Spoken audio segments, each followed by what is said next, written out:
Bienvenidos. A lo largo de muchos años, Egipto ha fascinado generación tras generación a una innumerable legión de arqueólogos, estudiosos y público en general. Es este Egipto oculto, lleno de interrogantes y secretos por descubrir, el que vamos a analizar en el programa de hoy. Nuestra indagación nos lleva al misterio y a recrear el encanto del Egipto de los faraones. ¿Qué hay de cierto en la famosa maldición desatada tras el descubrimiento de la tumba de Tutankamón? ¿Realidad o leyenda? Extraordinarios expertos estarán con nosotros para desvelar los secretos mejor guardados de la tierra de los faraones. Antes, les adelanto ya el contenido de nuestro sumario. Recuperan los cadáveres de 21 personas en el accidente de tren de Chinchilla. Los bomberos no descartan que haya más víctimas. Código Rojo descubre los misterios y encantos del antiguo Egipto. La maldición de Tutankamón a debate por nuestros expertos. Repasamos el desmedido culto a la muerte, el secreto de la Gran Pirámide y la momificación de los faraones en la conocida Tierra de los Dioses. Pueden participar desde sus casas. Para ello deben llamar al 902-013536, línea abierta 24 horas cada día, comentar sus inquietudes o sugerir nuevos asuntos. Si quieren opinar en directo sobre los casos que tratamos a diario, envíenos un mensaje con su teléfono móvil al 5506. En un instante nos adentramos en los misterios de Egipto. Antes vamos a conocer los últimos datos del trágico accidente de tren ocurrido ayer en Albacete. Nos los trae Manuel Arriba. Repasada la última hora informativa, es tiempo de analizar los misterios que nos ocupan. Cuando Napoleón desembarcó en Egipto en 1798, además de soldados, llevaba consigo sabios y eruditos. De ahí nació una ciencia nueva, la egiptología. Durante el siglo XIX y XX, Europa y América se apasionaron por aquel país y las expediciones arqueológicas se multiplicaron. Una pasión creciente hasta nuestros días. A continuación, les ofrecemos un vibrante trabajo periodístico.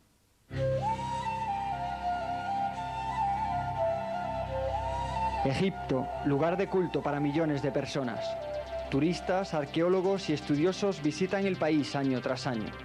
Es ese mismo Egipto oculto, lleno de interrogantes y secretos por descubrir, el que contiene una de las maldiciones más conocidas de la historia.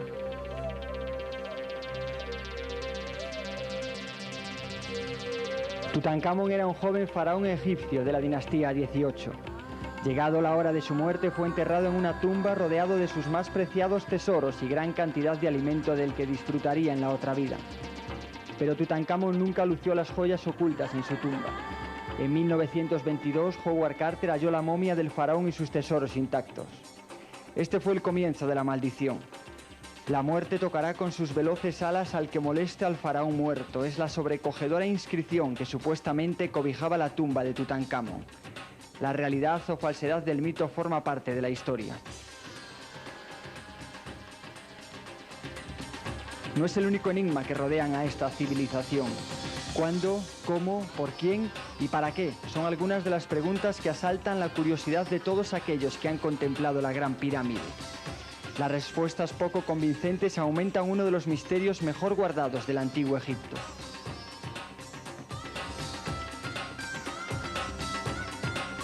Y por si fuera poco, Egipto ha dejado para las culturas posteriores sus momias. ¿Por qué la momificación del cadáver? La momificación está basada en la leyenda de Osiris. Set descuartiza su cuerpo para impedir su resurrección y es Isis quien reúne los trozos y recompone el cuerpo, lo venda y lo devuelve al hálito de la vida.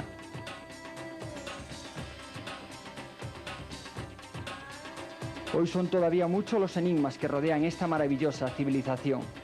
Junto a todo ello, poderoso y fuerte como los faraones, su origen siempre estuvo envuelto en misterios y leyendas.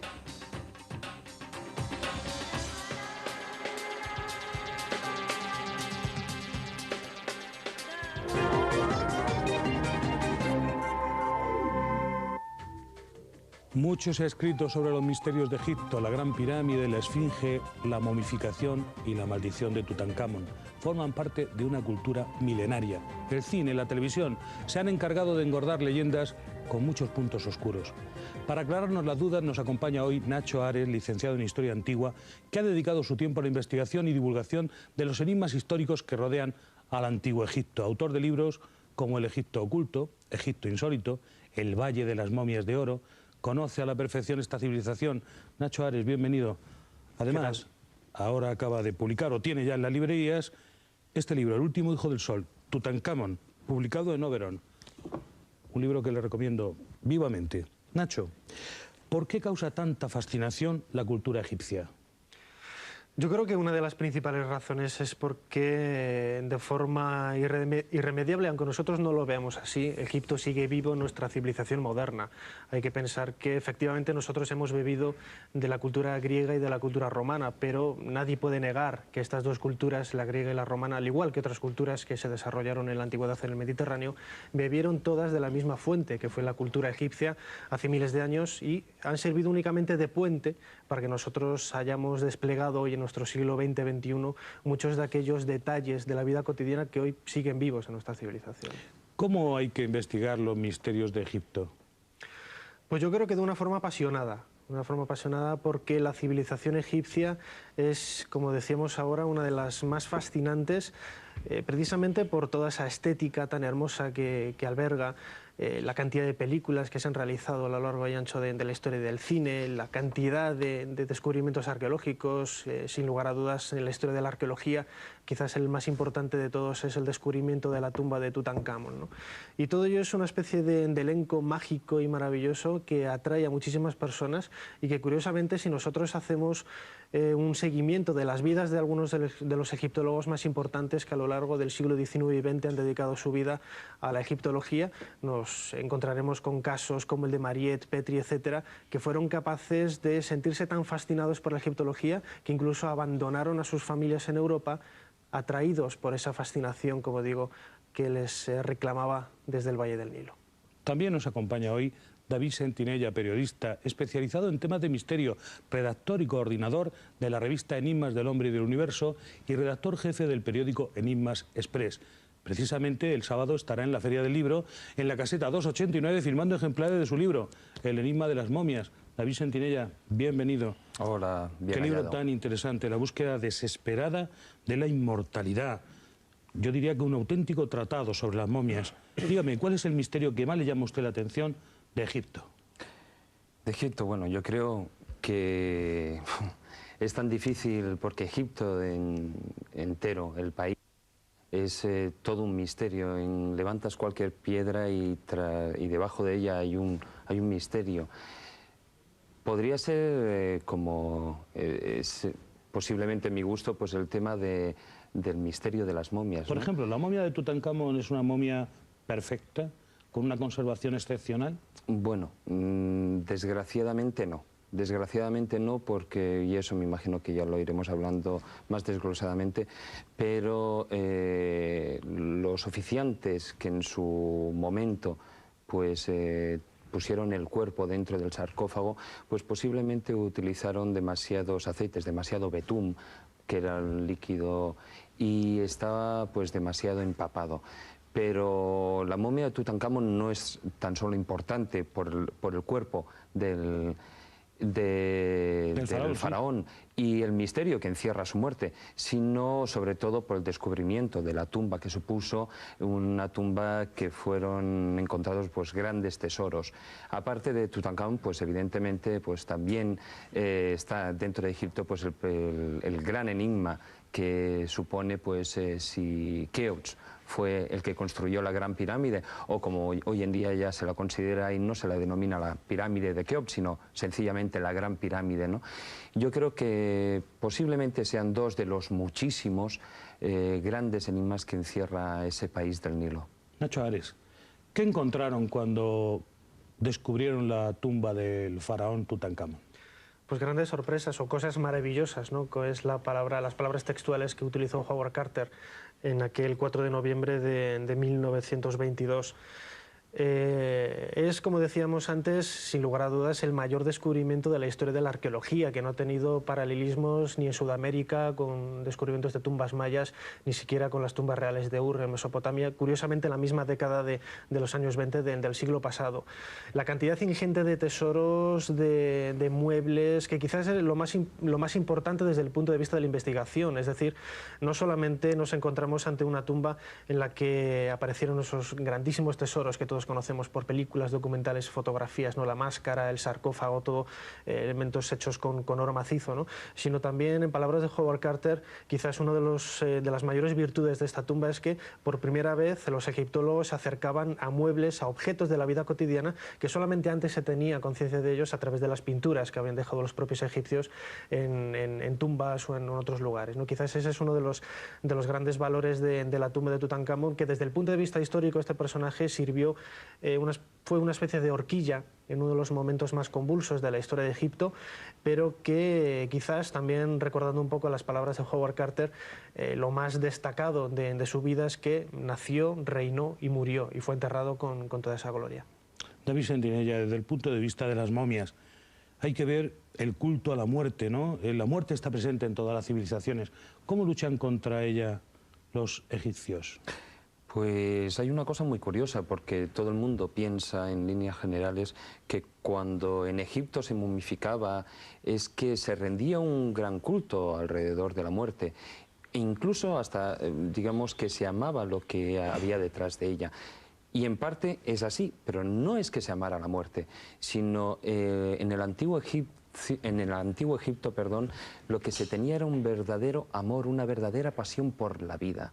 Y por lo tanto, intentaban alargarla hasta la eternidad. Es decir, que la muerte física, la separación de lo que podía ser el cuerpo físico, el kej, del resto de los elementos que constituían el ser, pues no fuera algo momentáneo, y que a lo largo después, cuando todas las partes de ese ser que componía el ser humano, ¿no?, a diferencia de nuestra visión desde el punto de vista occidental, ¿no?, pues que nosotros podemos pensar pues que existe un alma y un cuerpo físico. Los antiguos egipcios pensaban que no solo habían estos dos elementos, sino había muchos más, y que para que el hombre pudiera vivir eternamente, tenían que mantenerse unidos todos esos elementos. ¿Cómo? Pues evidentemente el que más problemas ofrecía era el cuerpo físico, porque es el que se destruye con mayor facilidad.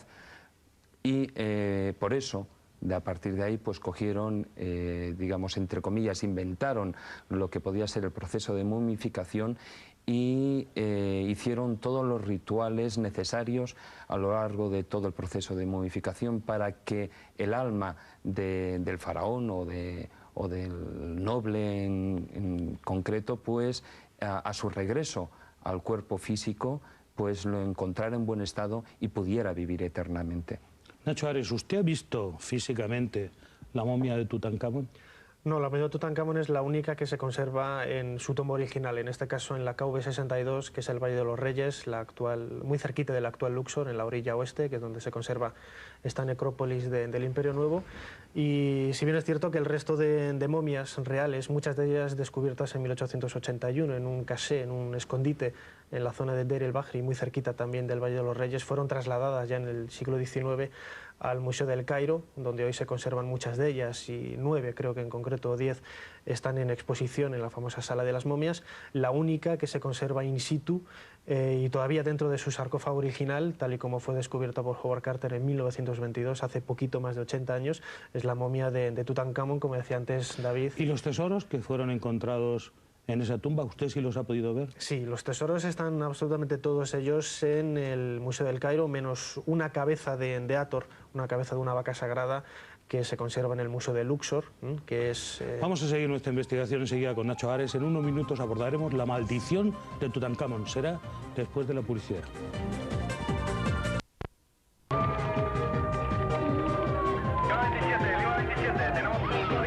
Tenemos un código rojo.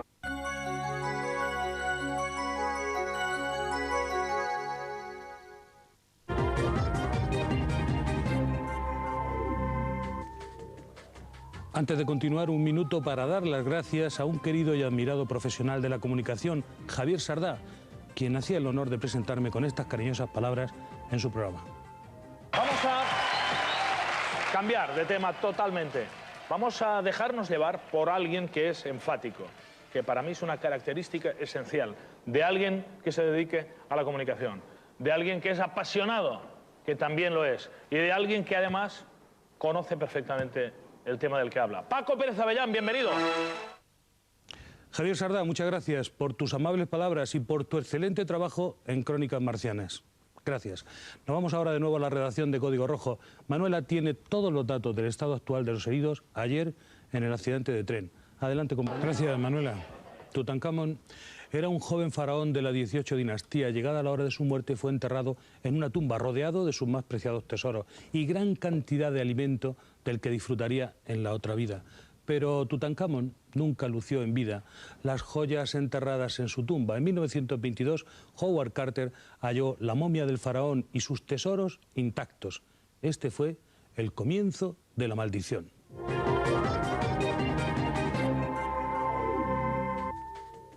5 meses después del hallazgo, Lord Carnarvon, el promotor de la expedición, murió de neumonía. Su perro, que se encontraba en Inglaterra, también murió. La leyenda cuenta que 30 personas en total que tuvieron relación con el hallazgo perecieron en extrañas circunstancias. ¿Leyenda? ¿Mito?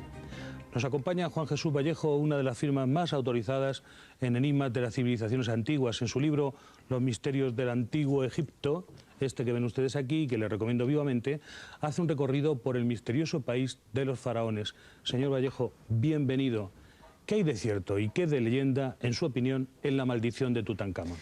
Hombre, lo que está claro es que maldición en su tiempo debió de haberla, ya que no había nada más sagrado que para los egipcios que el preservar esa otra vida que era en sí la muerte. O sea que es normal que un faraón, que un rey de la civilización más poderosa que hubo en la antigüedad, protegiera su tumba y su cuerpo con algún tipo de maldición.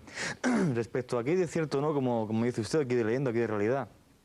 Pues hombre, desde el punto de vista racional, es absurdo pensar que hace miles de años alguien hizo un conjuro y por eso puede morir mucha gente. Sin embargo, lo que sí es real es que gran cantidad de muertes en circunstancias extrañas se produjeron. Aunque en el guión apareciera que Carnarvon murió de neumonía, no se demostró ni mucho menos. Al parecer, un insecto le picó en la tumba, pero no están claras las... A la vez, su perra Susi muere en Inglaterra, justo además cuando se produce un apagón en el Cairo. Se suicida su hermano años más tarde, mueren los ayudantes, o sea, una serie de cosas que no, digamos, no puede explicar que el Aspergillus niger, que es lo que la ciencia oficial ha dicho, pues provocará esas muertes, obviamente.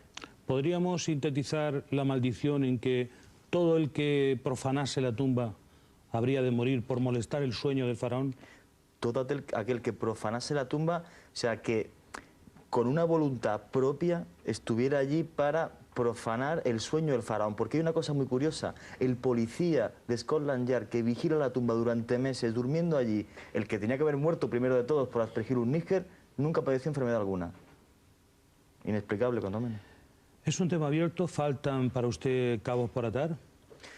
Pienso que es un tema apasionante y que todavía quedan vivos algunos de los que vivieron aquel episodio. La tumba de Tutankamón estaba intacta. Nadie había encontrado este lugar y no había sido, por lo tanto, saqueado. ¿Por qué saqueaban las tumbas? Hombre, las tumbas muy posiblemente eran saqueadas por los mismos funcionarios que se encargaban de guardarlas, tal y como luego se han demostrado muchas excavaciones posteriores. Y se saqueaban las tumbas por encima de todo porque estaban llenas de inmensas riquezas. Hay que pensar que Tutankamón fue un faraón menor, pero posiblemente tumbas como la de Ramsés II albergarían tesoros de una inmensidad prácticamente inimaginable. David Sentinella, ¿qué opinión tiene usted sobre la maldición del faraón? Pues evidentemente hay mucho de leyenda. Es normal también que cuando abrieron la puerta que separaba ese pasadizo de la primera cámara, pues esa cámara había permanecido cerrada durante miles de años, ¿no? Entonces el problema no es de extrañar que, por ejemplo, hubiese algún tipo, ya no de virus, sino algún microhongo, y que, tampoco, digamos, nuestro organismo no está preparado, puede estar preparado pues para algunos virus más normales, más de hoy en día, pero igual no tanto como para un virus de aquella época. Sí es cierto, como apuntaba Juan Jesús, pues que además en todos los faraones, sobre todo, por supuesto, por su importancia, pues que así como la magia y la religión siempre han ido unidas, en Egipto todavía mucho más. Entonces es normal que intentaran proteger mediante esas medidas mágicas, mediante conjuros, mediante muchas cosas, me refiero pues a rituales que intentaran proteger esas tumbas.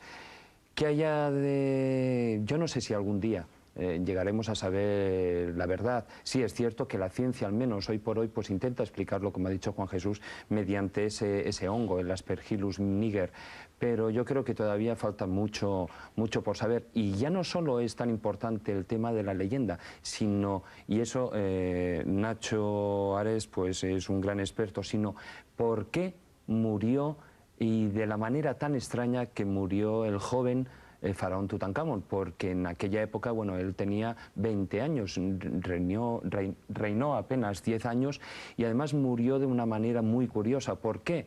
Bueno, ahí hay Dicen que fue asesinado. Claro, esa es una de las teorías más fuertes que están, pero por un golpe en la nuca, porque además alrededor pues había una serie de configuraciones religiosas. Estamos hablando de que Tutankamón, digamos, su segunda parte del nombre ya lo está diciendo, el dios Amón. Hay que recordar que su antecesor era Atón, Akenatón. Entonces ahí hay una vuelta al culto del dios Amón. Y bueno, yo creo que Nacho a ese respecto nos podría hablar mucho más largo y tendido sobre el tema, porque ya le digo, es mucho más importante, yo creo, los motivos de la muerte y qué hubo alrededor para que aconteciera, que la posible leyenda, bueno, la posible maldición. Vamos a preguntarle, Nacho Ares, ¿usted cree que Tutankamón fue asesinado?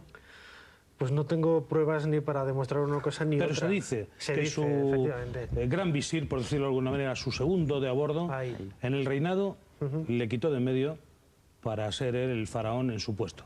Es muy posible. Antes comentaba que la época histórica de Egipto que le tocó vivir a Tutankamón fue esa horquilla de tiempo entre lo que es el cambio de la época de Amarna, una época protagonizada por el culto religioso de Akenatón en favor de Atón, a recuperar la tradición milenaria del culto del dios Amón, ¿no? A volver otra vez al culto politeísta con otras divinidades, etc. Y es muy probable que una vez que Tutankamón hubiera cumplido, hubiera desempeñado este papel, alguien de su entorno, el propio sacerdocio de Amón, etcétera, pues se le quitará de medio, ¿no? Volvamos a la maldición. ¿Para usted tiene explicaciones a muertes presuntamente extrañas de los que encontraron la tumba?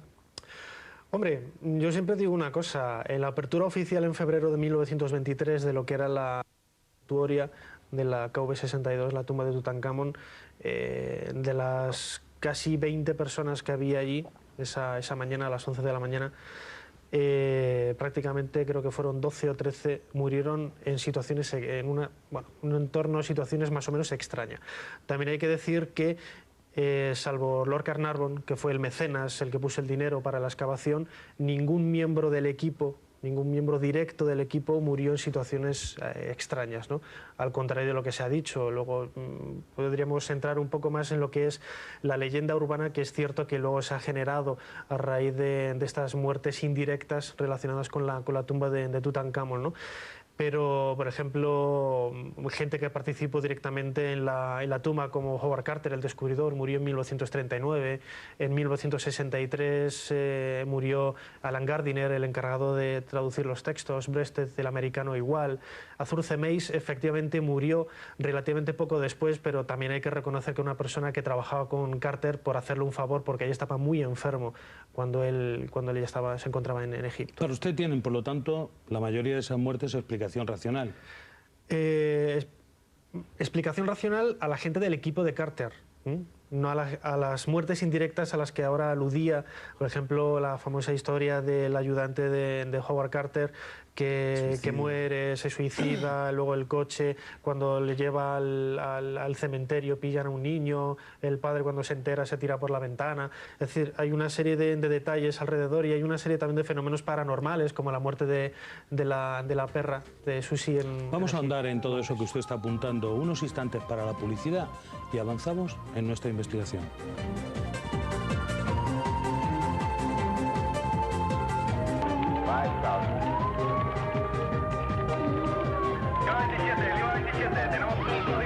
Tenemos un código rojo.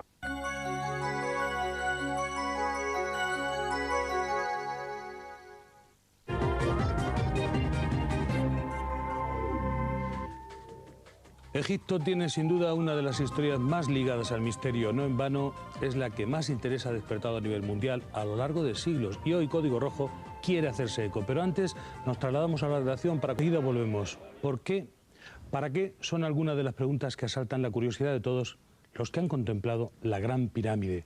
Las respuestas a veces son poco convincentes. Aumentan uno de los enigmas mejor guardados del antiguo Egipto.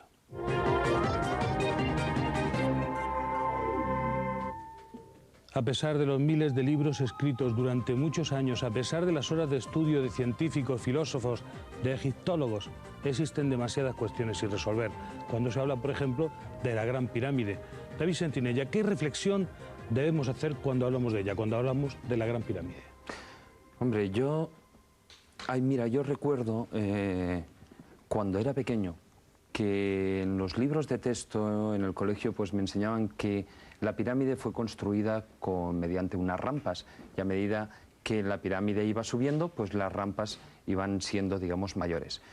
Pero luego cuando uno visita Egipto y cuando toma conciencia de la envergadura que tiene ese, llamémosle, monumento, pues resulta y se da cuenta de que la construcción... Una de las 7 maravillas del mundo. Exactamente, pero la construcción de hacer rampas para construir la pirámide todavía sería una obra más magna, más grandiosa todavía.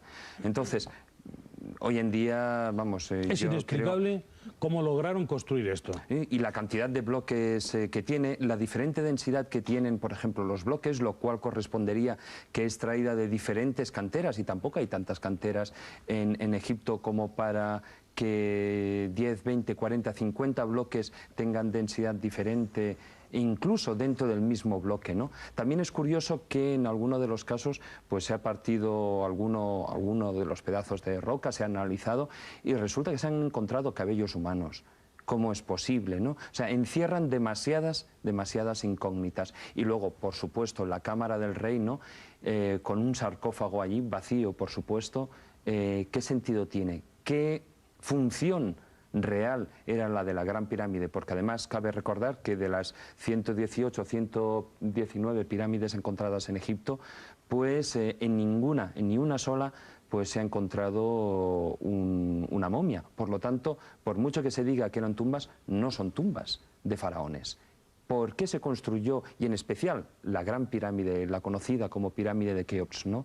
Que además yo creo que tiene muestras clarísimas de que es diferente a las otras? Ahí está el gran enigma.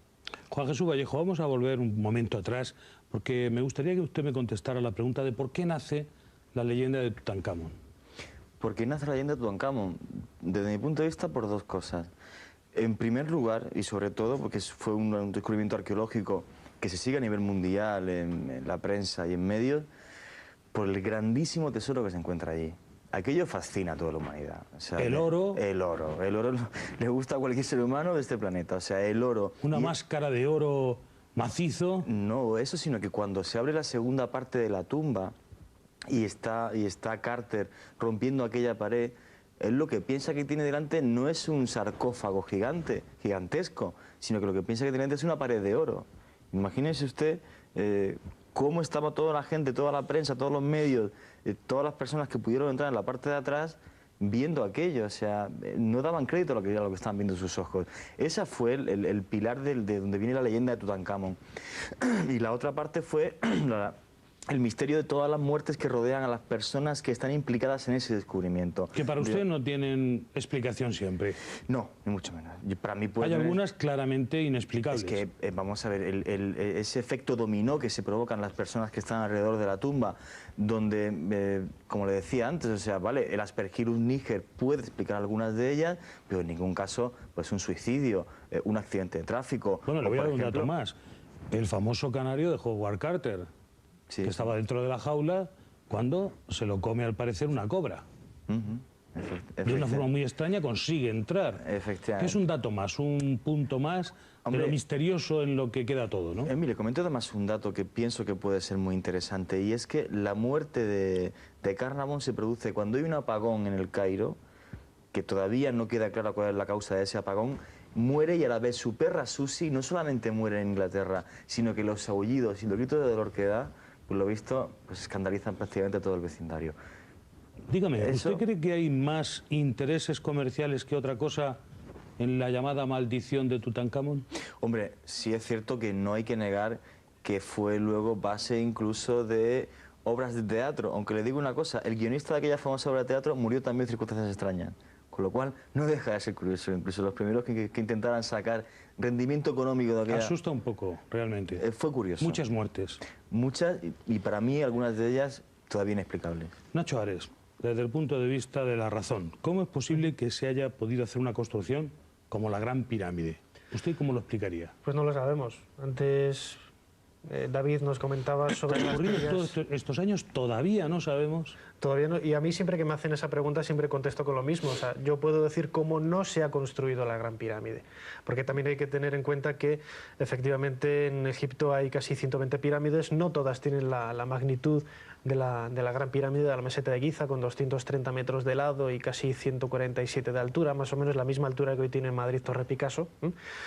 Y que, lógicamente, la Gran Pirámide reúne en sí misma lo que yo también he denominado en ocasiones una especie de gran enigma multimedia, ¿no? Porque no solamente plantea el problema de la construcción, él plantea el problema del trabajo de la piedra, plantea el problema de la administración de toda la mano de obra que se tendría que necesitar para la ejecución de la construcción del monumento, y plantea sobre todo otro de los grandes enigmas históricos relacionados con este monumento que en los últimos años tiene más boga, ¿no? Que es la orientación astronómica que tiene este monumento, una orientación muy precisa que es realmente sorprendente, quizá más sorprendente que el propio sistema de construcción de este monumento, cómo pudieron hace 5.000 años orientarla norte-sur con una precisión tan exacta. ¿Para usted quién cree que la construyó?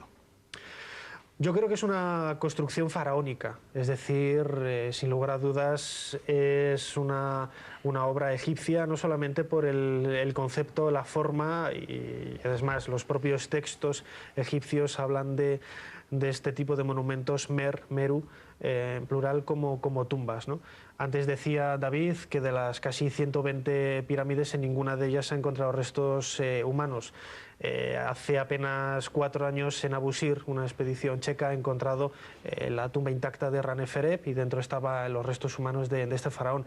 Pero no solamente tenemos textos que relacionan las pirámides con tumbas, sino que también desde el punto de vista estadístico, si de los millones, y no estoy exagerando, millones de tumbas, de hipogeos, tumbas excavadas en la roca que hay en Egipto, apenas se cuentan con los dedos de una mano, entre ellas las de Tutankamón, las tumbas que han aparecido intactas, ¿qué podemos esperar de apenas 100 tumbas, 100 pirámides, que a lo largo de los más de 3.000 años de historia han tenido tiempo y de sobra para poder ser saqueada, ¿no? Sin lugar a dudas, la Gran Pirámide sigue siendo ese paradigma del misterio de la civilización egipcia, ya incluso, como comentábamos antes, desde que Aristóbulo en el siglo IV a.C. la incluyera como una de las maravillas de la antigüedad, ¿no? David Sentinella, hay un dicho que dice: el hombre teme al tiempo, pero el tiempo teme a las pirámides. ¿Qué le sugiere? Pues que con toda probabilidad todos nosotros nos iremos, nuestra civilización tal cual ahora la conocemos algún día desaparecerá, y al paso que vamos desgraciadamente pronto, pero las pirámides continuarán ahí. Don Juan Jesús Vallejo, en su libro Los secretos del antiguo Egipto, este que tengo aquí, hace una reflexión muy interesante. Dice: si lo posible existe, está en Egipto. ¿La Gran Pirámide es la mejor prueba de esto? Si lo imposible existe, está en Egipto, sí. Creo que la Gran Pirámide es una gran prueba de ello, no una pequeña prueba. Creo que nada más que hace falta ponerse delante de ella, aparte de los datos científicos tal y como decía Nacho. Fíjese usted hasta qué punto es misteriosa y enigmática la Gran Pirámide, sorprendente e impredecible, que hay muchas compañías aéreas que prohíben a sus aviones que vuelen por encima de ella, porque en esos momentos la navegación del avión no funciona bien. Nadie ha sabido explicar esa anomalía y sin embargo es real. Entonces, si lo imposible existe, está en Egipto, como digo en mi libro. ¿De dónde cree usted que puede proceder el conocimiento suficiente para construir un monumento de estas características, una de las 7 maravillas del mundo? Pues pienso que los egipcios lo dejaron escrito en sus textos. Ellos hablan de la mentá, del país de los antepasados. De ahí llegaron unos conocimientos que... ¿Usted cree que forma parte de una civilización desaparecida, que tenía esos conocimientos, esa capacidad técnica y...? Sí, pero si yo lo pienso, señor Avellán, no es por algo subjetivo, sino porque, por ejemplo, hay datos y hay pruebas científicas que se han hecho, por ejemplo, en la Esfinge de Gizeh, en concreto además por un geólogo de la Universidad de Boston, que demostraron que la erosión geológica que tiene detrás de la Esfinge demostraba, como le digo, de una forma rigurosa, que esta talla tenía por lo menos 8.000 años de antigüedad. Y esos datos son tan científicos como otros que nos indican otras cosas. Eso es una realidad que está ahí. Entonces, que pienso que es tan válida como la que aparece en los libros de texto y que hay que seguir investigando. David Sentinella, muy rápidamente, ¿usted cree que encierra un oscuro secreto? Sí, por supuesto. Para empezar, el de la construcción. Como apuntaba Juan Jesús, cuándo se construyó, la fecha de la construcción. Y eso yo creo que además Vamos a indagar principal. en eso, don David, enseguida. Si quieren conocer los misterios de Egipto, sigan con nosotros después de los consejos publicitarios.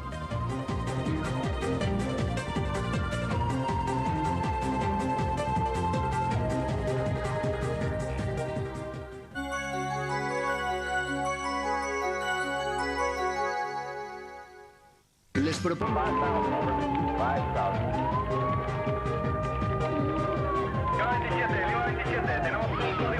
Tenemos un código rojo.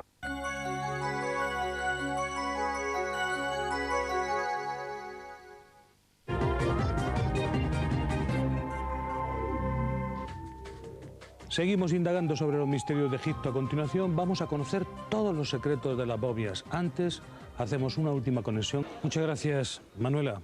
Les recuerdo que pueden participar en nuestro programa llamando a nuestra línea de participación 902-013536, abierta las 24 horas del día, o pueden enviar un mensaje con sus opiniones al 5506. Al margen de las pirámides y de la maldición de Tutankamón, una de las cosas más llamativas del antiguo Egipto para las culturas posteriores son sus momias, muy relacionadas con un desmedido oculto a la muerte, al más allá. La religión no impide el placer y la diversión.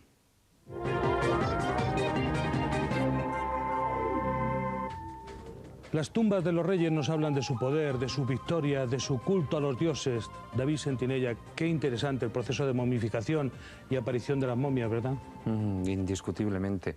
Sobre todo, bueno, en el antiguo Egipto, porque efectuaban un ritual sumamente complejo. Y ya no estoy hablando del que se realizaba físicamente, es decir, en principio, por ejemplo, y lo voy a sintetizar, se extraía el cerebro por las fosas nasales, luego posteriormente se hacía una incisión en el costado del cuerpo para extraer las vísceras, sobre todo, bueno, 4 elementos primordiales que iban a ser colocados en los vasos cánopes, en los vasos cánopes, que cada uno de ellos, la cabeza era uno de los hijos de Horus, y esas eran menos el corazón, pero se ponían el intestino, los pulmones, el hígado y el estómago.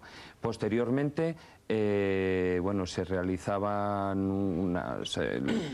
un saneamiento del cuerpo y se colocaba en natrón. Natrón es digamos, un conjunto de sales y se mantenían durante 70 días en natrón. Este es el procedimiento que el historiador Heródoto pues nos narra en su trabajo en el libro Historia.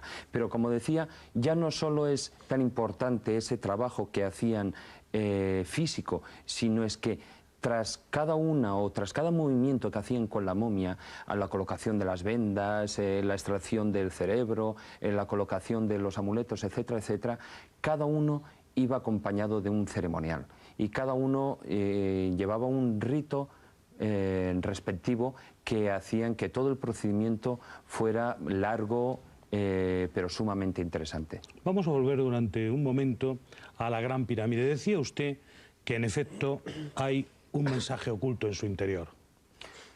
Bueno, tanto como un mensaje oculto que, bueno, no tengo los suficientes juicios de valor como para poder ni asegurarlo ni negarlo, pero sí que yo creo que la gran incógnita que nos muestra la Gran Pirámide es en qué año se construyó.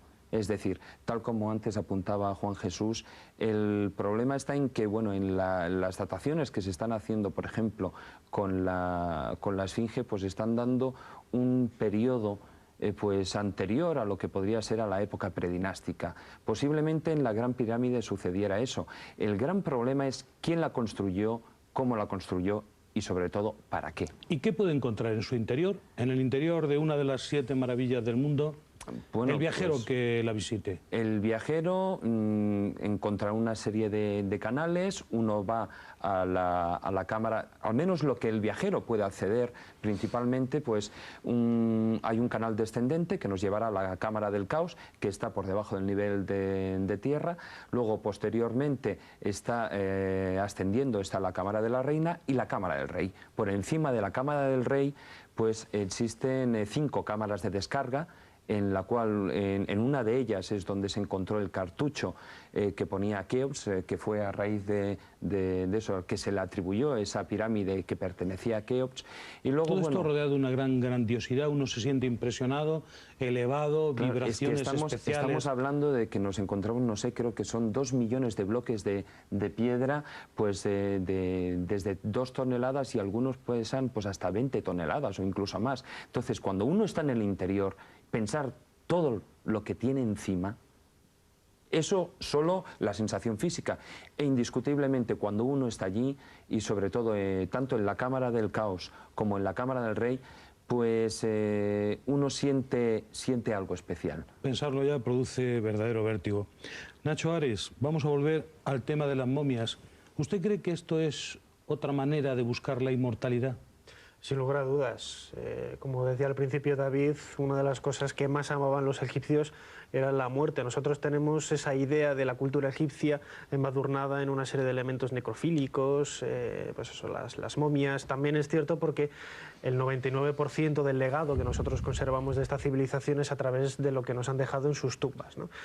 Pero, sin lugar a dudas, si nosotros leemos ese contenido arqueológico que nos han dejado en las tumbas, pues nos encontramos con que efectivamente ellos amaban la vida.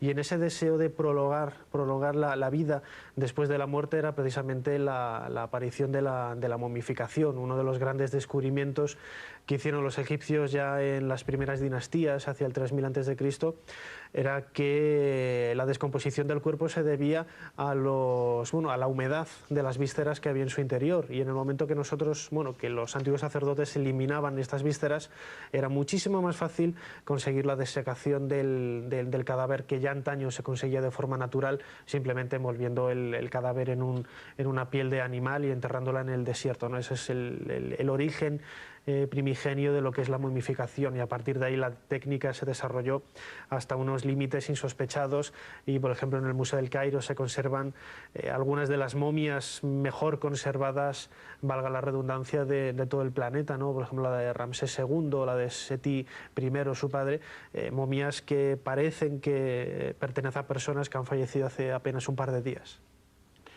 Me gusta acompañar a un viaje de nuevo a la Gran Pirámide, porque hay algo que no me gustaría que quedara sin explicar.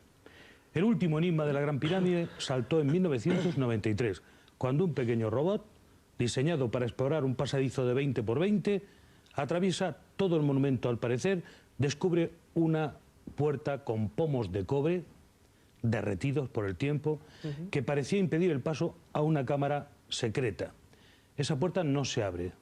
¿Usted cree que permanece cerrada porque cierra ese misterio del que antes hablábamos? En parte sí y en parte no. Es decir, todo lo que existe alrededor de la Gran Pirámide siempre ha causado pues muchísima expectación, ¿no? Incluso hasta casi tuvo que pasar una década hasta que National Geographic, en este caso una empresa privada, con el respaldo lógico del Servicio de Antigüedades de Egipto, pues se decidiera a llevar a cabo una investigación para ver qué había detrás de esa puerta, ¿no? Cuando el año pasado, el 17 de septiembre, en un programa emitido en directo para un montón de canales de todo el planeta, pues un robot similar al utilizado en la primera ocasión, el Pyramid Rover, ascendió los 65 metros de uno de los canales que partía del lado sur de la Cámara de la Reina, en pleno corazón de la Gran Pirámide. Se llaman canales y es una especie de pasillo ladrillos. Sí, son, en definitiva no se sabe lo que son, es porque sobre todo no tiene paralelismos en ningún monumento egipcio, es decir, pensemos que es una cámara prismática de la que salen de ambas paredes norte y sur los dos pequeños canales que usted ha descrito perfectamente, 20 por 20 centímetros, y que posiblemente tuvieron algún significado simbólico, etcétera, pues sobre todo leyendo también un poco los textos de los antiguos egipcios, pensado quizás en un viaje del alma hacia las estrellas, ¿no? Leyendo un poco los textos de las pirámides. Pero sobre todo todavía quedan muchísimos interrogantes en la Gran Pirámide, sobre todo en lo que pueda haber detrás de esa segunda puerta que fue descubierta en septiembre del año pasado. Que está pendiente de ser abierta. A lo largo de este año hay un proyecto nuevo para intentar conocer qué hay detrás de esa nueva puerta, que seguramente dé acceso, si no a otra tercera puerta del mismo tamaño, seguramente a una cámara de reducidas dimensiones, porque hay que pensar que esa habitación ya pega casi con lo que es la pared exterior de la pirámide, y que fue utilizada también de forma ritual, a modo de cenotafio, por los antiguos egipcios para una ceremonia, un simbolismo que hoy nos es desconocido totalmente. Don Juan Jesús Vallejo, ¿por qué tanto culto a la muerte? Porque es que los egipcios, precisamente, aunque le parezca a usted una perogrullada, no creían en la muerte, sino que veían que la muerte era un paso más en la vida. De ahí la importancia a la hora de morir, el que el cadáver estuviera rodeado de toda una serie de ceremonias mágicas. Entonces, tal y como decían mis contertulios hace un segundo, hay una conjunción de dos elementos. Uno es el físico, y es que realmente los egipcios llegaron a un nivel en la momificación a los que prácticamente ninguna otra cultura del mundo ha llegado.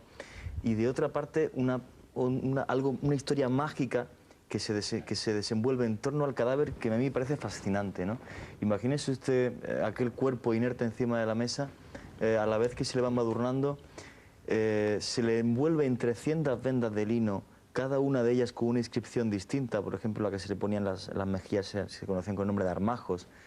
Y recuerdo cuando estuve haciendo mi libro, y me estuve documentando, que me pareció preciosa la frase que decía el sacerdote, la última frase, después de todos los conjuros, cuando ya cerraba lo que era todo el vendaje de la momia, que si mal no recuerdo era algo así como que su ojo vea, que su boca hable y que su lengua pronuncie hermosas palabras en la morada del cielo inferior. David Sentinella, Juan Jesús Vallejo, Nacho Ares, muchas gracias. Les espero cada día en Código Rojo.